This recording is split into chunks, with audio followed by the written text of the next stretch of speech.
आपण पाहत आहात EDTV, बातमी अशी जिच्यावर तुम्ही ठेवणार विश्वास।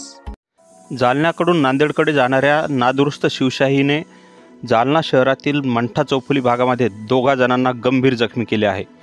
शिवशाहीची डिक्की उघडी असल्यामुळे हा पत्रा बाहेर येत होता। त्यामध्ये 2 मोटरसायकल स्वारांना या डिक्कीने चांगलेच फाडले आहे। दरम्यान नागरिकांनी प्रसंगावधान राखत या बसच्या पुढे जाऊन दुसरी वाहने उभी केली, त्यामुळे वाहकाने ही गाडी थांबवली। रस्त्याच्या कडेला असलेल्या दुचाकींना देखील या डिक्कीच्या पत्र्याने उडवले आहे। त्यामध्ये गंभीर असलेल्या जखमींवर मंठा चौफुली भागातच उपचार सुरू आहेत। त्यापैकी 1 जण अत्यावस्था आहे। दरम्यान तालुका पोलिसांनी घटनास्थळी धाव घेतल्यानंतर चालकाला ताब्यात घेतले आहे आणि तालुका पोलीस स्टेशनमध्ये नेले आहे।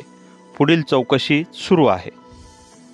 आपण पाहत आहात ही शुक्रवारी संध्याकाळी 7:30 ते 8 वाजेच्या सुमारास मंठा चौफुली भागामध्ये शिवशाहीचे बसने उडवलेल्या नागरिकांचा थरार।